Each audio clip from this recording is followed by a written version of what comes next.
Hello बच्चों, my name is मोहक अग्रवाल। बच्चों, आपके लिए एक और नया सेशन लेके आया हूं मैं आइसोमेरिज्म का। इस सेशन में हम लोग डिस्कस करने जाएंगे EN-Z आइसोमर्स के बारे में। असल में ये EN-Z आइसोमर्स होते क्या है? आपको इससे पिछले सेशन में ही मैंने ज्योमेट्रिकल आइसोमेरिज्म को समझाया है, that is cis trans isomerism. हम लोग ने स्टार्ट किया है एल्कीन्स के अंदर जो हमें ज्योमेट्रिकल आइसोमेरिज्म की कंडीशन मिलती है सिस और ट्रांस वाली, उसके बारे में। असल में E और Z और कुछ नहीं, उसी सिस और ट्रांस आइसोमर का दूसरा नाम है। जब भी हम IUPAC नेम लिखते हैं तो हम लोग जनरली सिस और ट्रांस बार बार नहीं मेंशन करते।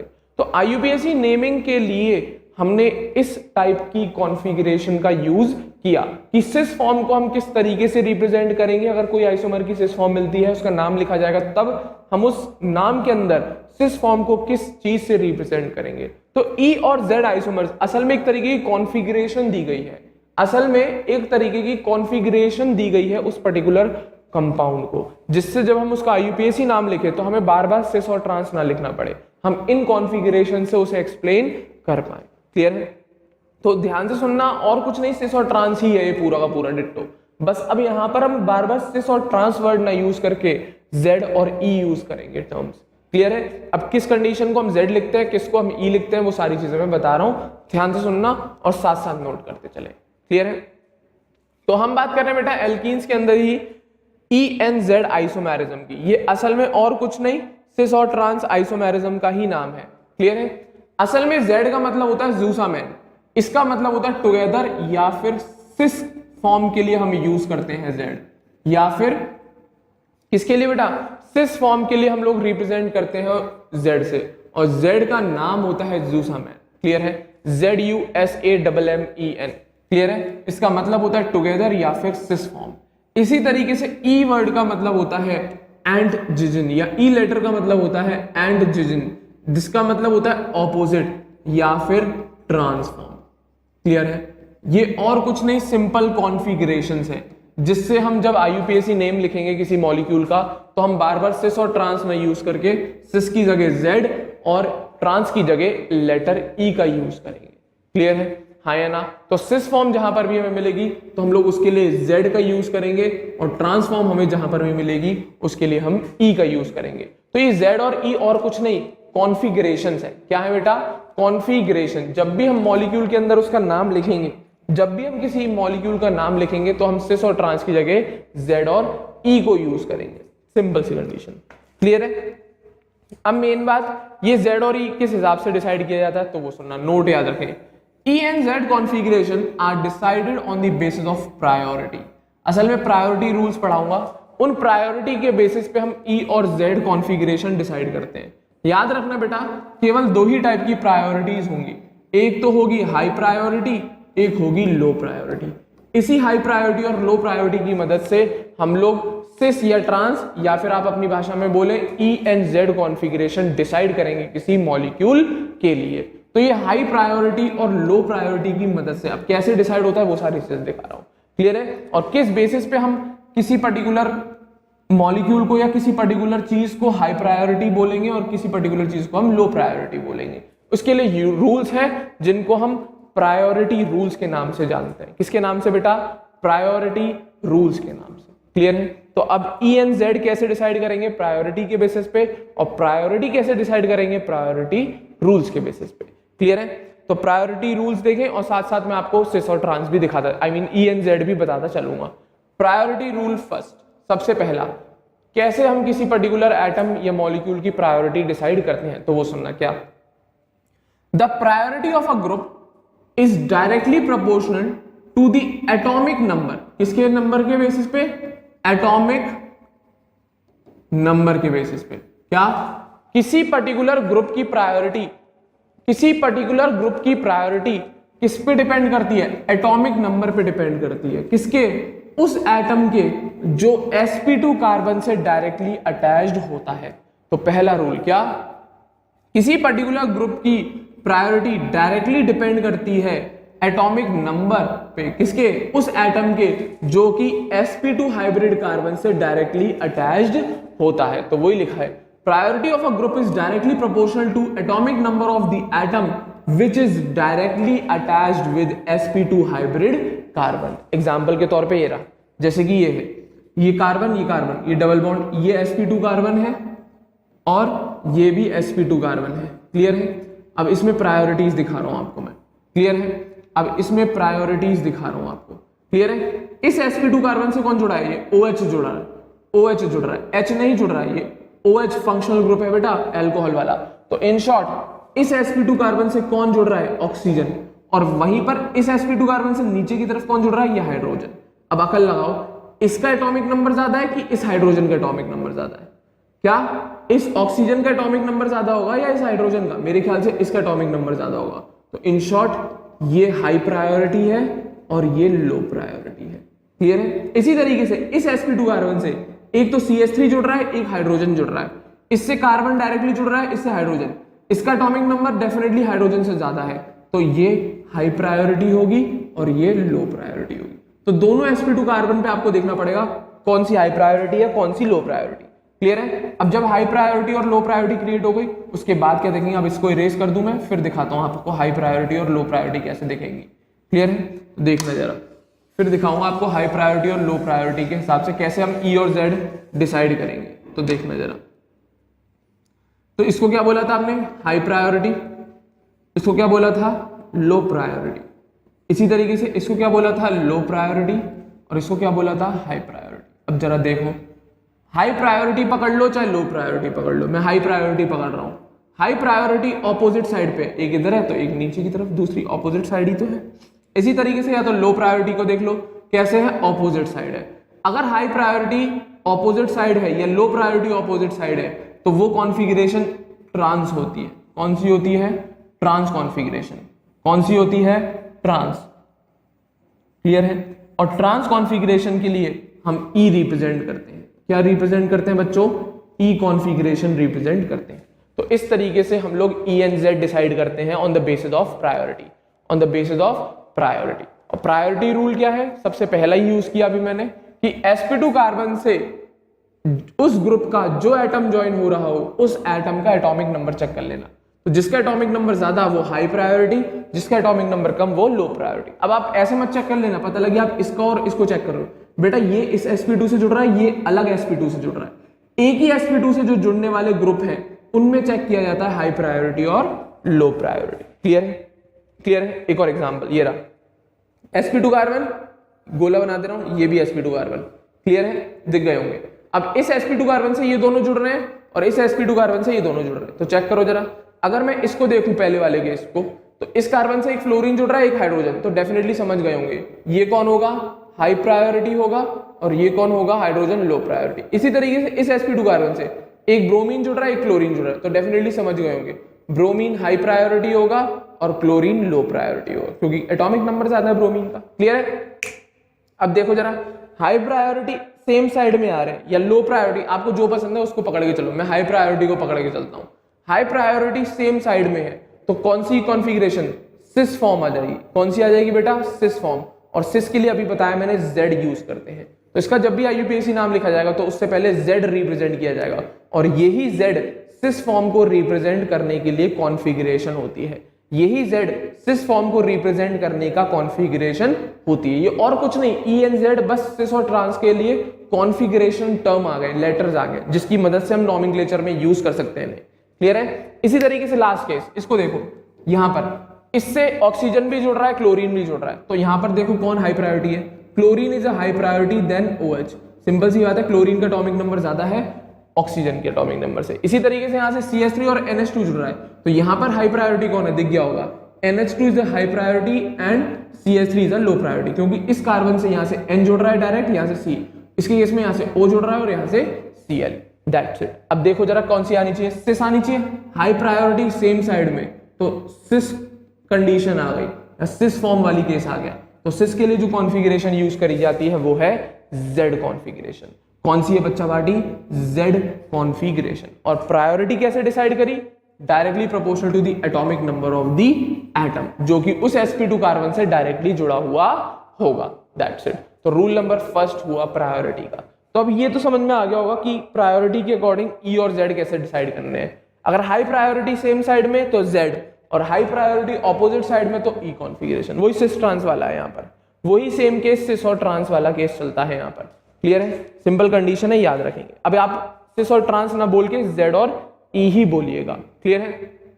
रूल नंबर सेकंड, अब बाई चांस पहला रूल फेल हो जाए, बाई चांस पहला रूल फेल हो जाए, मतलब अगर sp2 कार्बन से दोनों सेम एटम जुड़ते हुए दिख जाएं, जैसे कि इस केस में देखो जरा, इस sp2 कार्बन से यहां पर भी कार्बन जुड़ रहा है, पहले यहां पर भी कार्बन जुड़ रहा है, तो उस केस में हम क्या करेंगे, तो वही लिखा है, if rule first is failed then priority is decided by moving on to the next atom. अगर पहला रूल फेल हो जाए तो प्रायोरिटी डिसाइड करी जाती है अगले एटम के एटॉमिक नंबर के बेसिस पे। जैसे कि केस देखना ये रहा, इसके केस में यहां तक कोई दिक्कत नहीं, यहाँ पे OH जुड़ रहा है, यहाँ पे क्लोरीन जुड़ रहा है, तो ये हाई प्रायोरिटी हो गया क्लोरीन वाला और OH वाला लो प्रायोरिटी, डेफिनेटली होगा ही होगा क्योंकि क्लोरीन के एटॉमिक नंबर ज्यादा है ऑक्सीजन के एटॉमिक नंबर से। बट जब बात आती है इस केस में, यहाँ पर CH3 जुड़ रहा है, यहाँ पे CH2CH3 जुड़ रहा है, तो इस sp2 कार्बन से यहां पर भी कार्बन है, यहां पर भी कार्बन है और दोनों कार्बन का एटॉमिक नंबर सेम है, तो फिर कैसे हम मानेंगे कौन हाई प्रायोरिटी होगा कौन लो। तो हम क्या करते हैं, उसके जस्ट नेक्स्ट एटम पर बढ़ते हैं धीरे धीरे। तो जब मैं CH3 को ओपन करके लिखूंगा तो ऐसे तो लिखूंगा एक कार्बन एक हाइड्रोजन एक हाइड्रोजन एक हाइड्रोजन, बट जब मैं इसको ओपन करके लिखूंगा तो कैसे लिखूंगा, एक कार्बन एक हाइड्रोजन दूसरा हाइड्रोजन, बट तीसरा एटम कौन होगा, कार्बन होगा, ना कि हाइड्रोजन। तो कार्बन हाइड्रोजन हाइड्रोजन हाइड्रोजन, फिर एक और कार्बन आ गया ये वाला, फिर 3 हाइड्रोजन और आ जाएंगे, पर हमें उनकी जरूरत नहीं पड़ेगी, तो हम कैंसिल आउट करते चलते हैं। तो इसका पहला एटम इसके पहले एटम से कैंसिल क्योंकि सेम एटॉमिक नंबर, इसका दूसरा एटम इसके दूसरे एटम से कैंसिल सेम एटॉमिक नंबर, इसका तीसरा एटम इसके तीसरे एटम से cancel same atomic number, but जैसे ही हम चौथे एटम पे पहुंचते हैं, इसका कार्बन है और इसका हाइड्रोजन है, कौन है, इसका कार्बन है बेटा और इसका हाइड्रोजन, तो डेफिनेटली ये जीत गया। इन शॉर्ट ये हाई प्रायोरिटी होगा और ये CH3 लो प्रायोरिटी। तो वही मैं बोलना चाह रहा हूं, अगर पहले एटम के एटॉमिक नंबर के हिसाब से आप डिसाइड नहीं कर पाते हैं तो आपको आगे वाले एटम्स के एटॉमिक नंबर चेक करने पड़ेंगे। क्लियर है, आपको आगे वाले एटम्स के एटॉमिक नंबर चेक करने पड़ेंगे, नहीं तो फिर आंसर नहीं आएगा।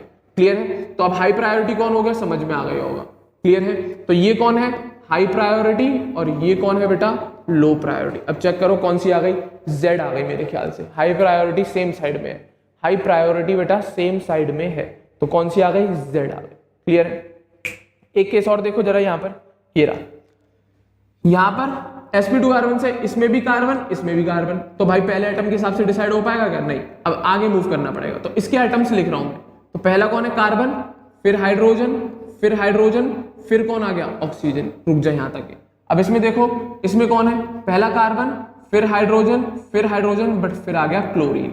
अब कौन है, देखो पहला एटम से पहला एटम गया, ये भी कैंसिल आउट ये भी कैंसिल आउट, बचे कौन, ऑक्सीजन और क्लोरीन। समझ गए होंगे कौन हाई प्रायोरिटी होगा, डेफिनेटली ये हाई प्रायोरिटी है और ये लो प्रायोरिटी। इसी तरीके से यहां पर चेक कर लो, ये कार्बन ये ऑक्सीजन, इसी तरीके से यहां पर ये कार्बन ये ऑक्सीजन, बट इसके आगे कौन है, क्लोरीन है और इसके आगे कौन है, नाइट्रोजन है। तो डेफिनेटली यहां पर भी आप समझ गए होंगे कौन हाई प्रायोरिटी होगा, ये हाई प्रायोरिटी होगा और ये लो प्रायोरिटी होगा। तो पहले एटम्स अगर डिसाइड नहीं कर पा रहे तो आपको आगे वाले एटम्स के ऊपर मूव ऑन करना पड़ता है, तभी डिसाइड कर पाओगे कौन हाई प्रायोरिटी है और कौन लो। तो यहां पर ये हाई प्रायोरिटी और ये लो प्रायोरिटी, इसी तरीके से यहां पर ये हाई प्रायोरिटी और ये लो प्रायोरिटी।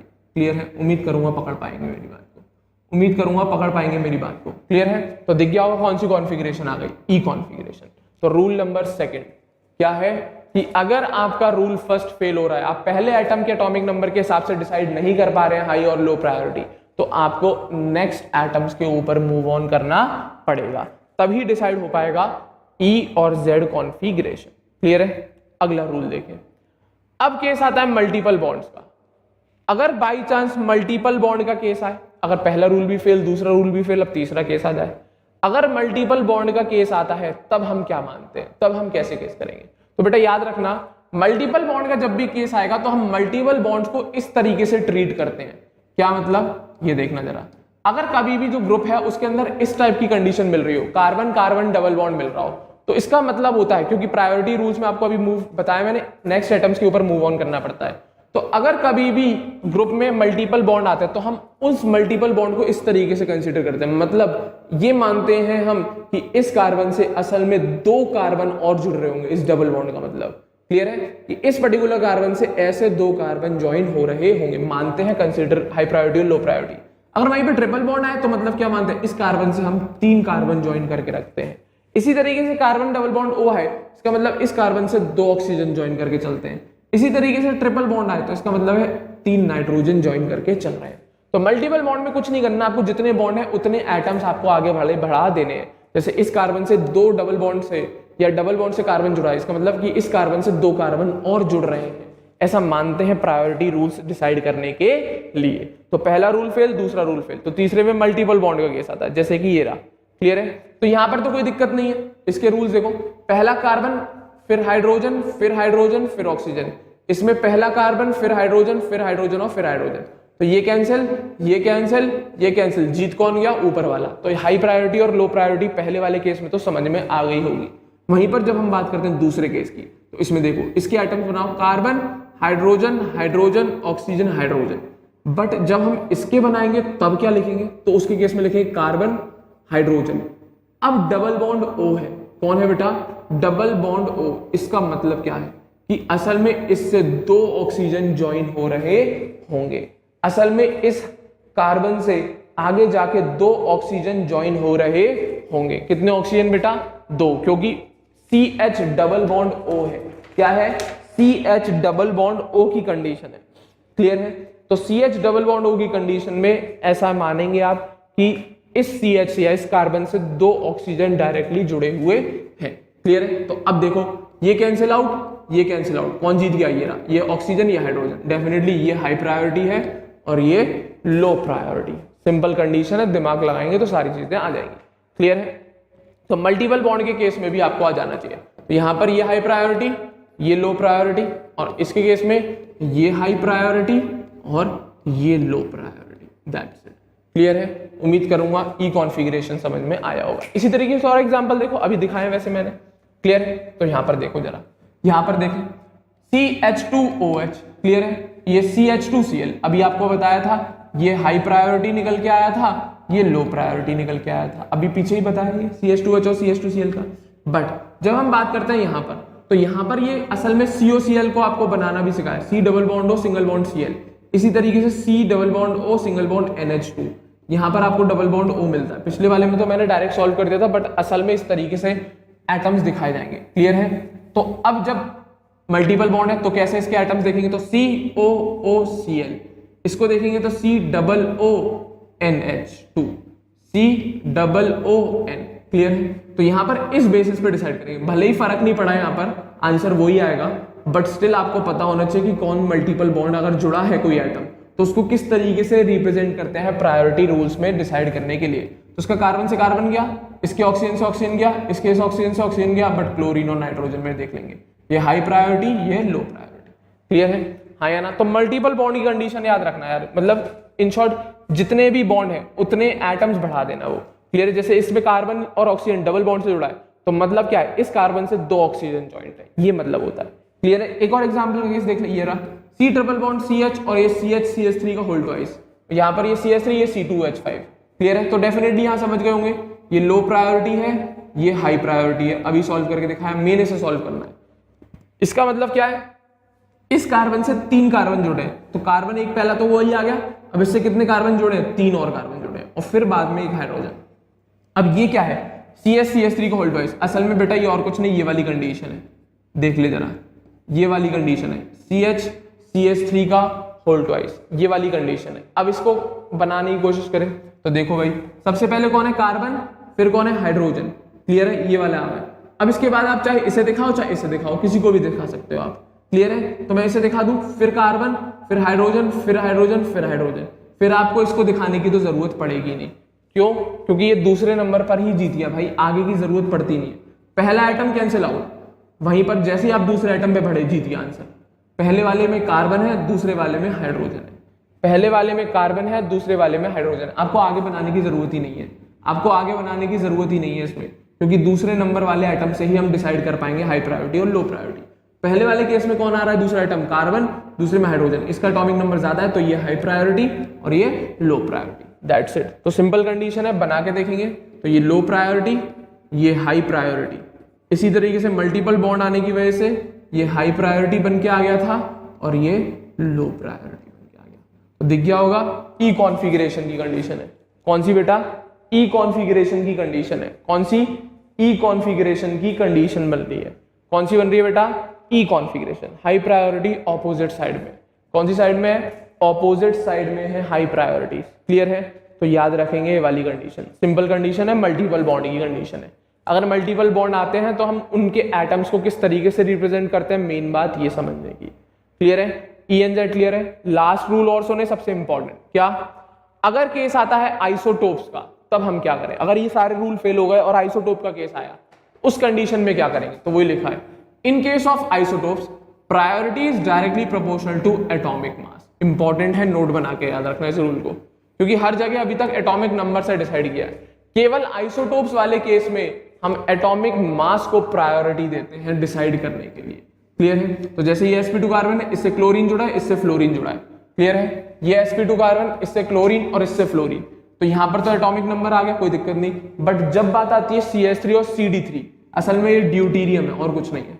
तो जब बात आती है आइसोटोप्स के केस की, तो जिसका एटॉमिक मास ज्यादा होगा, मास बोल रहा हूं मैं, ड्यूटीरियम का मास ज्यादा होता है प्रोटियम से, तो उसको हम हाई प्रायोरिटी मानेंगे। जिसका मास कम है उसको हम लो प्रायोरिटी। यहाँ पर तो कोई दिक्कत ही नहीं है, क्लोरीन और फ्लोरीन में यहाँ पर तो एटॉमिक नंबर के हिसाब से डिसाइड हो जाता है। बट जब बात आती है आइसोटोप्स के केस की, किसी केस की आइसोटोप्स जैसे हाइड्रोजन और ड्यूटीरियम के केस में, तो उसके केस में हम लोग एटॉमिक नंबर को कंसीडर नहीं करते, एटॉमिक मास को कंसीडर करते हैं। तो उसके हिसाब से देखा तो ये ई कॉन्फ़िगरेशन निकल के आई। That's it. क्लियर है? तो ई का मतलब और कुछ नहीं ट्रांस है, और जेड का मतलब और कुछ नहीं सिस है। That's it. इतनी ही बात थी आपकी ई और जेड आइसोमेरिज्म के लिए। इतनी सिंपल सी ही बात है आपके यहाँ ई और जेड आइसोमेरिज्म। ई मतलब टुगेदर वाले या जुसामेन कंडीशन, ई मतलब सॉरी उल्टा बोल दिया, जेड मतलब जुसामेन कंडीशन या टुगेदर वाले, और ई मतलब एंड जिजन कंडीशन ऑपोजिट वाले। वो ट्रांस के लिए यूज करते हैं, ये सिस के लिए यूज करते हैं। That's it. बट अब आप ट्रांस और सिस ना बोल के जेड एन ई कॉन्फ़िगरेशन बोलेंगे। क्लियर है? तो ये प्रायोरिटी रूल्स है, उम्मीद करूंगा समझ में जरूर आया होगा। हाई प्रायोरिटी सेम साइड में तो Z, और हाई प्रायोरिटी ऑपोजिट साइड में तो E configuration. That's it. Clear है? तो अब इसी E और Z के बेसिस पे कुछ क्वेश्चन है IUPAC नेमिंग पर, ध्यान से देखिएगा। क्लियर है ना? देखो, सबसे पहला, right the IUPAC name of the following compounds. In compounds के IUPAC नेम देखो भाई, तो कुछ नहीं, कार्बन बनाओ। कहां पर कार्बन होगा? यहां पर कार्बन होगा, यहां पर, यहां पर, यहां पर, यहां पर और यहां पर। लाइन डायग्राम है सीधा सीधा। इसी तरीके से इसके केस में बनाओ, यहां पर कार्बन, यहां पर कार्बन, यहां पर कार्बन, यहां पर कार्बन, यहां पर कार्बन और यहां पर कार्बन। क्लियर है? इसी तरीके से इस केस में बनाओ, यहां पर कार्बन, यहां पर, यहां पर, यहां पर, यहां पर और यहां पर। अब IUPAC नेमिंग दे लो, नंबरिंग करेंगे, नाम देंगे। क्लियर है? हाँ या ना?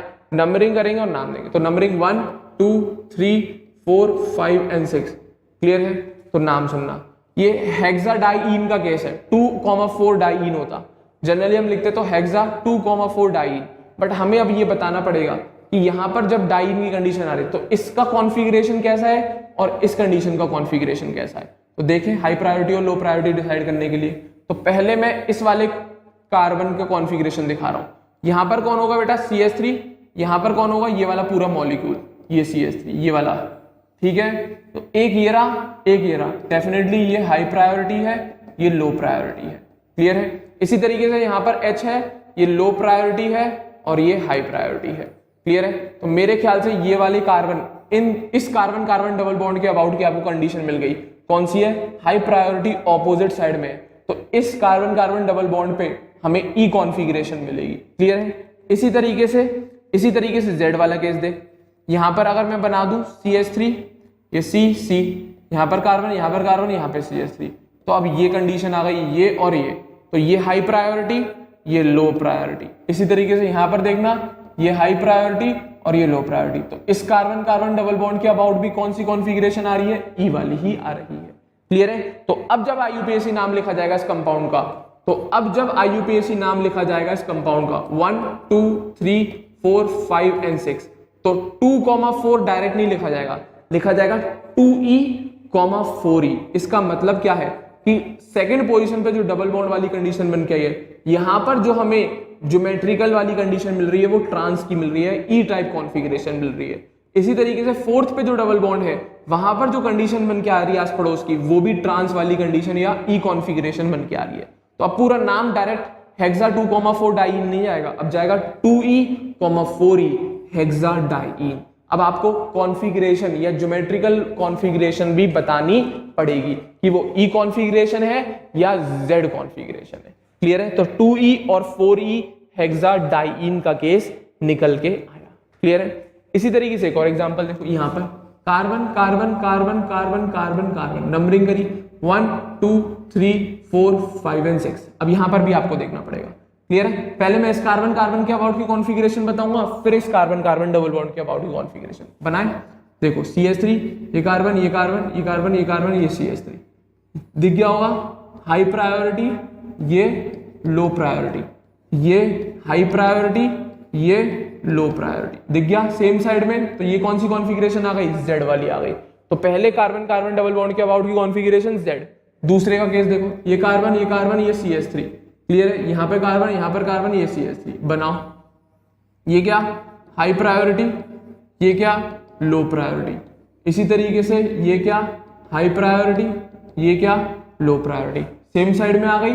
तो इस कार्बन कार्बन अबाउट के डबल बॉन्ड के अबाउट भी जेड कॉन्फ़िगरेशन ही मिलके आ रही है। क्लियर है?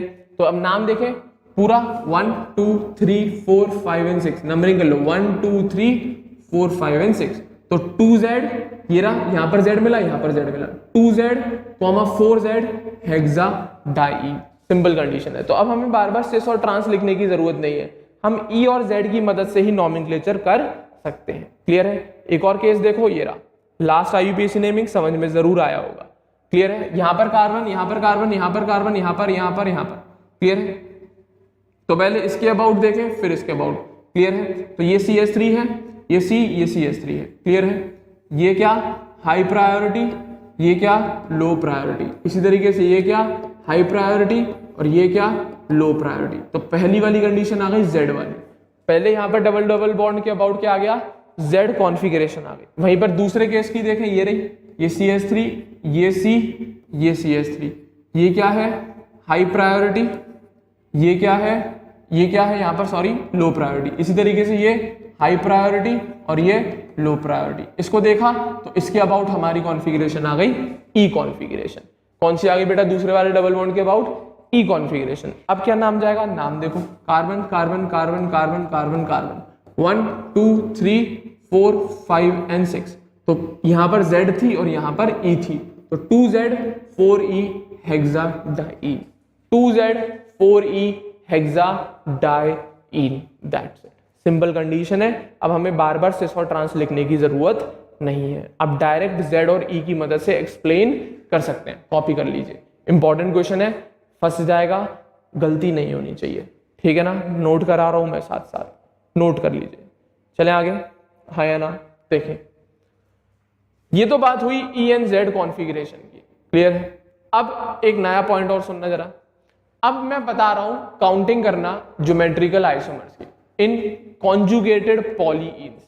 क्लियर है? तो उम्मीद करूंगा यहां तक तो समझ में जरूर आया होगा। E और Z, E for trans, Z for cis. Clear है? तो अब हम बात करेंगे ज्योमेट्रिकल आइसोमर्स की काउंटिंग की, कि अगर हमारे पास कोई पॉलीइन है, पॉलीइन मतलब जिसमें एक से ज्यादा डबल बॉन्ड की कंडीशन आती है, जैसे ये डाइईन है, अब ऐसे किसी पूरी लंबी चेन हुई, इसमें 3 डबल बॉन्ड आ गए या 4 डबल बॉन्ड आ गए, तो डेफिनेटली डबल बॉन्ड आएंगे, रिस्ट्रिक्टेड रोटेशन मिलेगी, ज्योमेट्रिकल आइसोमेरिज्म मिलेगी। अब हम कैसे पता लगाएंगे कि उसमें कितने ज्योमेट्रिकल आइसोमर्स हैं? अब ऐसे याद तो बना के तो देखेंगे नहीं बहुत टाइम तक, तो उसके लिए एक ट्रिक है। ट्रिक क्या? फॉर्मूले बोलूंगा मैं सीधी भाषा में, उन फॉर्मूलों को अगर आप लगाएंगे तो आपको जल्दी आंसर मिल जाएगा। क्लियर है? तो वही लिखा है, counting of geometrical geometrical isomers in conjugated पॉलीइन्स।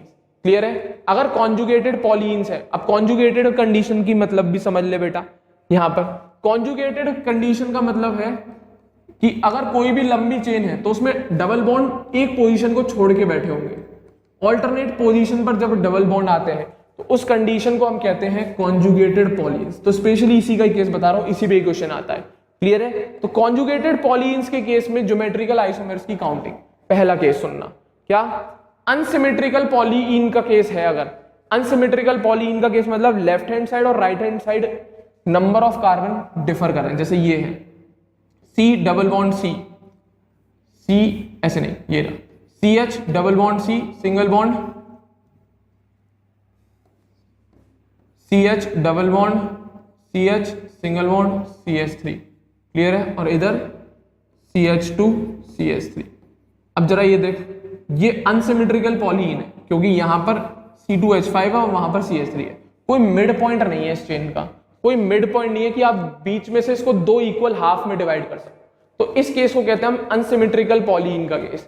क्या कहते हैं बेटा? अनसिमेट्रिकल पॉलीन का केस है ये, क्योंकि इस चेन में एक से ज्यादा डबल बॉन्ड है तो डेफिनेटली पॉलीन है, ऑल्टरनेट है तो डेफिनेटली कॉन्जुगेटेड है। बट जब हमने इनके टर्मिनल देखे तो वो डिफरेंट है, तो डेफिनेटली अनसिमेट्रिकल पॉलीन की कंडीशन कहते हैं इसे। क्या कहते हैं? अनसिमेट्रिकल पॉलीन की कंडीशन कहते हैं। तो इस केस में जो ज्योमेट्रिकल आइसोमर का नंबर होता है वो 2 की पावर n होता है। क्या होता है? 2 की पावर n, और यहां पर n क्या है? Number of carbon carbon double bond. n क्या है? Number of carbon carbon double bond. तो अगर अनसिमेट्रिकल पॉलीन का केस है तो उसमें ज्योमेट्रिकल आइसोमर्स का नंबर डिपेंड, फॉर्मूला है 2 की पावर n। क्लियर है? आपको वहां पर बैठ के बनाने नहीं पड़ेंगे सारे structures, direct put the value and get the answer. Clear है? इसी तरीके से अगर सर सिमेट्रिकल का केस हो तब क्या करेंगे? तो सिमेट्रिकल का केस कैसा होगा? डेफिनेटली यही वाला केस होगा, जैसे CH3 यहाँ पे CH double bond CH single bond CH double bond CH single bond CH3। तो इसका टर्मिनल और ये टर्मिनल डेफिनेटली सेम है, तभी सिमेट्रिकल वाली कंडीशन है। क्लियर है? और डबल बॉन्ड सारे ऑल्टरनेट होने चाहिए। तो इस टाइप के केस में हम कैसे निकालेंगे नंबर ऑफ ज्योमेट्रिकल आइसोमर्स? उसका फॉर्मूला क्या? 2 की पावर n-1 प्लस 2 की पावर p-1। अब n आपको पहली बता दिया, क्या? Number of carbon carbon double bond. Clear है? n आपको पहले ही बता दिया मैंने, number of carbon carbon double bond. तो यहां पर 2 की power number of double bond -1 plus, अब ये p क्या है? p बेटा दो कंडीशन बनती है। पहला केस है ये वाला, p के लिए दो केस आते हैं। फर्स्ट केस ये रहा, अगर p की वैल्यू अगर n जो है, आपने अभी ये जो स्ट्रक्चर बनाया इसमें अगर n जो है नंबर ऑफ डबल बॉन्ड वो इवन है, तो इस केस में p की वैल्यू आती है n/2। और यहीं पर अगर सिमेट्रिकल पॉलीन का केस है और number of double bond odd है तो उसके केस में p की वैल्यू n+1/2 आती है, क्योंकि n/2 फिर वो फ्रैक्शनल वैल्यू आती है जिसको हम सॉल्व नहीं कर पाते। तो अगर n की वैल्यू ऑड है तो डायरेक्ट p की वैल्यू n/2 कर देते हैं, सॉरी n की वैल्यू इवन है तो हम p की वैल्यू डायरेक्ट n/2 लिख देते हैं, और अगर n की वैल्यू ऑड में है तो हम p की वैल्यू n+1/2 करके लिखते हैं। तो पूरा फॉर्मूला यही है। ये सिमेट्रिकल पॉलीइन्स का केस है, बट उसके अंदर भी दो केस बन के आते हैं, फर्स्ट केस और सेकंड केस। क्या? फर्स्ट केस में क्या? अगर n का number number of carbon carbon double bond even है तो p की वैल्यू n/2 से निकालते हैं, और वहीं पर अगर n का नंबर मतलब number of carbon carbon double bond odd है तो p की वैल्यू n+1/2 से निकालते हैं। Put the value and get the answer. Clear है? तो यहां पर अगर आप बोलेंगे सर अनसिमेट्रिकल, इसके केस में कोई फर्क नहीं पड़ता, क्योंकि फॉर्मूले 2 की पावर n है, चाहे n ऑड आए चाहे इवन आए, कोई घंटा फर्क नहीं। पर यहां पर फर्क पड़ता है क्योंकि p की वैल्यू डिपेंड करती है n पर, कि इवन है तो p की वैल्यू n/2 लिख देते हैं, और n अगर ऑड है तो p की वैल्यू n+1/2 करके आंसर निकालेंगे। That's it. क्लियर है? दो फॉर्मूले हैं, रटने हैं, क्वेश्चन अभी एग्जाम्पल्स की फॉर्म में दिखा दूंगा मैं। क्लियर है? अनसिमेट्रिकल के केस में 2 की पावर n, सिमेट्रिकल के केस में 2 की पावर n-1 प्लस 2 की पावर p-1। अब p किस केस में कैसे निकाला जाता है याद रखना, आपकी जिम्मेदारी है। क्लियर है? तो जो आए हुए क्वेश्चंस है एग्जाम्पल की फॉर्म में लिख दिए मैंने, देखो भाई। क्लियर है? तो पॉलीन का केस है, डाइइन का केस है, कैसा है? अनसिमेट्रिकल, क्योंकि एक एंड C2H5 है और दूसरा एंड CH3, कोई मिड पॉइंट नहीं होगा। तो अनसिमेट्रिकल पॉलीन का केस, तो ज्योमेट्रिकल आइसोमेरिज्म का फॉर्मूला कैसे निकालेंगे? 2 की पावर n, और यहां पर n की वैल्यू कितनी है? 2 है, दिख रही होगी, एक डबल बॉन्ड दूसरा double bond. Put the value and get the answer. तो ज्योमेट्रिकल आइसोमर बराबर 2 की पावर 2, जिसका आंसर है 4। इन शॉर्ट इस स्ट्रक्चर के या इस मॉलिक्यूल के 4 ज्योमेट्रिकल आइसोमर्स मिलेंगे। Simple case. क्लियर है? इसी तरीके से सिमेट्रिकल का केस देख ले, एग्जांपल देखते चलो, सब सिंपल कंडीशन है। तो ये आ गया एक पॉलीन, तो ये सिमेट्रिकल क्यों है? क्योंकि दोनों एंड सेम है। क्लियर है? तो सिमेट्रिकल पॉलीन का केस है। तो ज्योमेट्रिकल आइसोमर का फॉर्मूला क्या है? 2 की पावर n-1 प्लस 2 की पावर p-1। क्लियर है? अब p डिपेंड करेगा n के ऊपर। n कितने हैं? 2। n कितने हैं बेटा? यहाँ पर 2, और मेरे ख्याल से ये इवन है। कैसी कंडीशन है? इवन वाली कंडीशन। तो p की वैल्यू समझ गए होंगे क्या आएगी? 2/2 आएगी। p की वैल्यू कितनी आएगी? 2, क्योंकि n की वैल्यू इस केस में कितनी है? 2, तो p यहां पर कितना आएगा? 2/2, दैट इज 1। क्लियर है? तो अब फॉर्मूला पुट कर दे, तो 2 की पावर n माइनस 1 प्लस 2 की पावर p माइनस 1। तो अब 2 की पावर n कितना है 2 माइनस 1, मतलब क्या बचा 2 की पावर 1, और 2 की पावर 1 माइनस 1 कितना बचेगा 2 की पावर 0। सॉल्व करेंगे तो 2 की पावर 1 मतलब 2 आ गया, और 2 की पावर 0 मतलब 1 आ गया। तो 2 प्लस 1 मेरे ख्याल से 3 ज्योमेट्रिकल आइसोमर आएंगे, मेरे ख्याल से 3 ज्योमेट्रिकल आइसोमर आएंगे। सिंपल गणित है, समझ में आ जानी चाहिए। n क्या है 2 और p क्या है 1, डेफिनेटली क्योंकि 2 है तो इवन है, और p का फॉर्मूला n/2 आता है, p का फॉर्मूला n/2 आता है। That's it.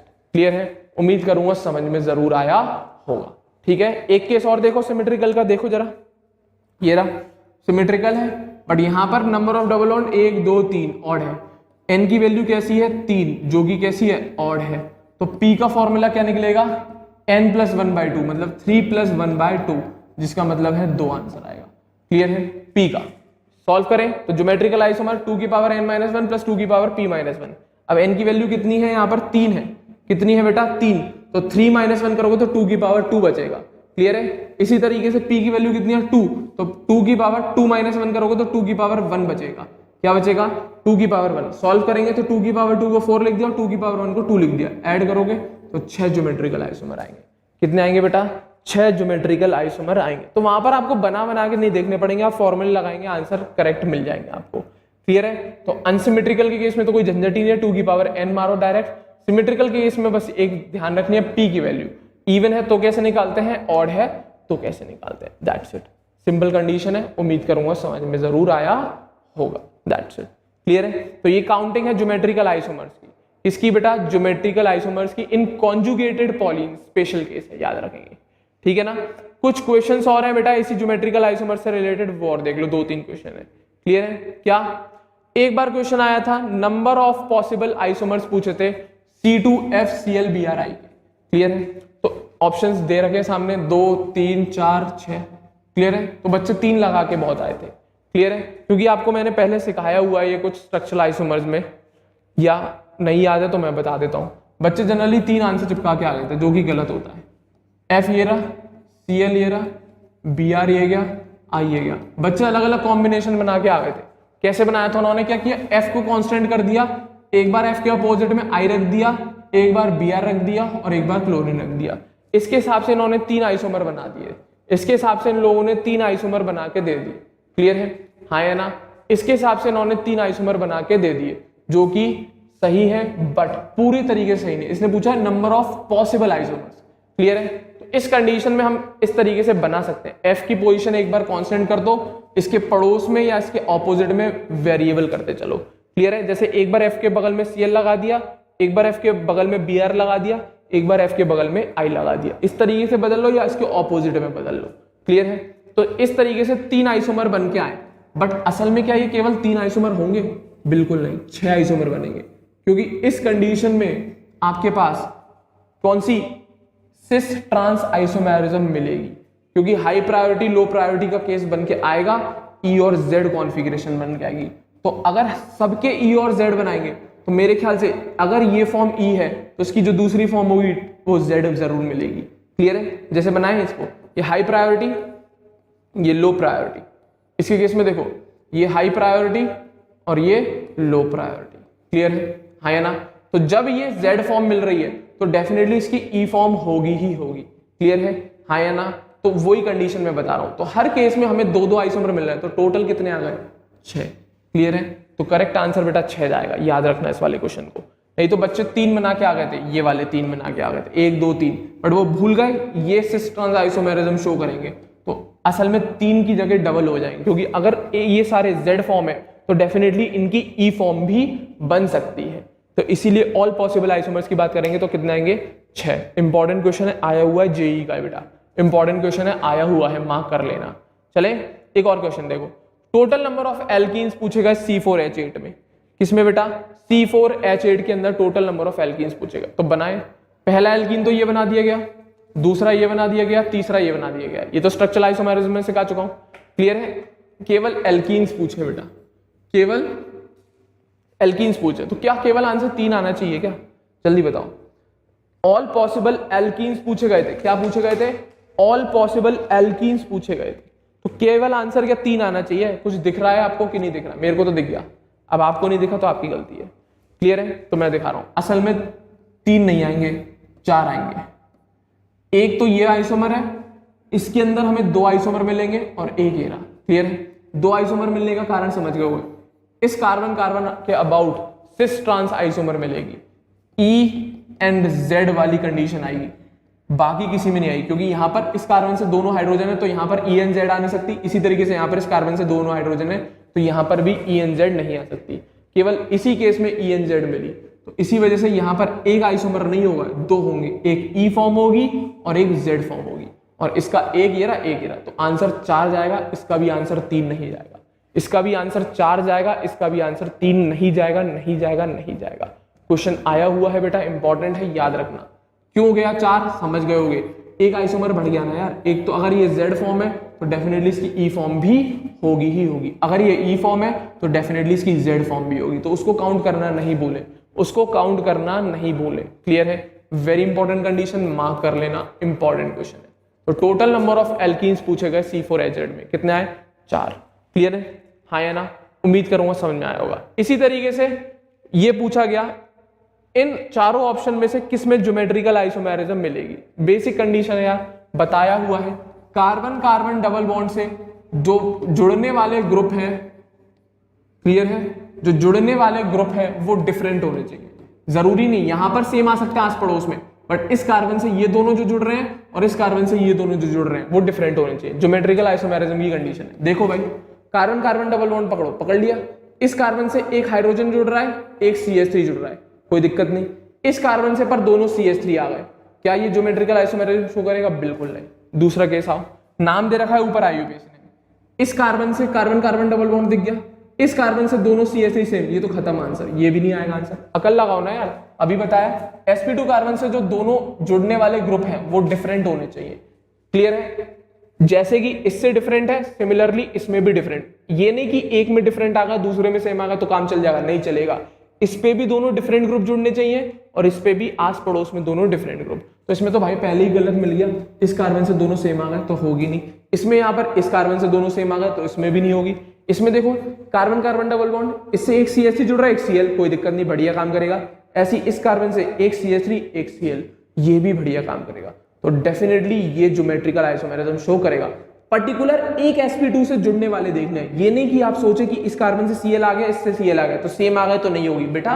पर ये जो क्लोरीन और ये जो क्लोरीन है, ये दोनों डिफरेंट अलग अलग sp2 कार्बन से ज्वाइंट है, हमें इनसे मतलब नहीं है, हमें इसको देखना होता है कि एक sp2 से जो दोनों जुड़ने वाले ग्रुप है वो सेम है या डिफरेंट। तो यहाँ पर एक sp2 से दोनों डिफरेंट जुड़ रहे हैं, इसी तरीके से इस sp2 कार्बन से भी दोनों डिफरेंट, तो डेफिनेटली इसमें ज्योमेट्रिकल आइसोमेरिज्म मिलेगी। क्लियर है? इसका केस देखें, देखो जरा, ये रहा कार्बन कार्बन डबल बॉन्ड, इस कार्बन से एक तो हाइड्रोजन जुड़ रहा है और एक ये बड़ा सा ग्रुप जुड़ रहा है, तो डेफिनेटली होनी चाहिए। बच्चों बगल वाले sp2 को भी तो चेक करना है, केवल एक को ही चेक नहीं करना, आपको दोनों कार्बन को चेक करना पड़ेगा। तो पहले वाले तो सही है, दूसरे कार्बन पे जैसे मैंने देखा तो उससे बेटा मुझे 2 हाइड्रोजन दिख गए ज्वाइंट हुए, जो कि ज्योमेट्रिकल आइसोमेरिज्म की कंडीशन गलत कर देगा। क्लियर है? तो उम्मीद करूंगा आंसर समझ में आया होगा। एक ही कंडीशन है यार ज्योमेट्रिकल आइसोमेरिज्म की, कि sp2 कार्बन से जो 2 जुड़ने वाले ग्रुप हैं वो डिफरेंट आने चाहिए।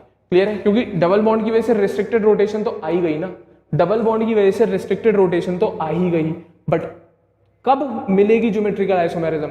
जब उसके sp2 से जो जुड़ने वाले ग्रुप हैं, दोनों sp2 कार्बन से जो पड़ोस पड़ोस में जुड़ने वाले ग्रुप हैं वो डिफरेंट होने चाहिए, वो डिफरेंट होने चाहिए। पहले दिन ही ज्योमेट्रिकल आइसोमेरिज्म की कंडीशन बता दी थी, इन एल्कीन्स, दैट्स इट। क्लियर है? तो उम्मीद करूंगा यहां तक सारी चीजें क्लियर होंगी। ठीक है ना बेटा? तो ये बात हुई बेटा ENZ कॉन्फ़िगरेशन की, किसकी? ENZ configuration. तो इसी के साथ आपका पहला पार्ट कंप्लीट होता है ज्योमेट्रिकल आइसोमेरिज्म इन एल्कीन्स, कि एल्कीन्स के अंदर जो हमें ज्योमेट्रिकल आइसोमेरिज्म की कंडीशन देखी सिस और ट्रांस की, या फिर E और Z की। क्लियर है? तो कॉन्फ़िगरेशन सब कुछ बता दिया मैंने एल्कीन्स के अंदर ज्योमेट्रिकल आइसोमेरिज्म कैसे देखते हैं, कैसे प्रायोरिटी रूल्स लगाते हैं, A to Z सारी चीजें कवर करा दी। क्लियर है? तो पहला पार्ट हुआ है अभी ज्योमेट्रिकल आइसोमेरिज्म का, कौन सा? Geometrical isomerism in alkenes. Clear है? उम्मीद करूंगा डेफिनेटली समझ जरूर आया होगा। ठीक है बेटा? अब अगला टॉपिक क्या? ज्योमेट्रिकल आइसोमेरिज्म देखेंगे, बट एल्कीन्स में नहीं, अब हम साइक्लो एल्केन्स में देखेंगे। कि इसके अंदर ज्योमेट्रिकल आइसोमेरिज्म किस वजह से आई और कैसे हम देखते हैं। क्लियर है? तो बेटा इस सेशन को मैं यहीं तक रखूंगा, अगले टॉपिक को अपन नए सेशन में ही कवर करेंगे। उम्मीद करूंगा आप लोगों को सारी चीजें जरूर समझ में आई होगी, मेरा ये वीडियो भी आप लोगों को जरूर पसंद आया होगा। तो वीडियो को जरूर लाइक करें और हमारे चैनल अग्रबंधु ज्ञान केंद्र को सही बच्चे जरूर सब्सक्राइब करें। अगले सेशन में ज्योमेट्रिकल आइसोमेरिज्म इन साइक्लोएल्केन्स के साथ मिलता हूं। Thank you very much.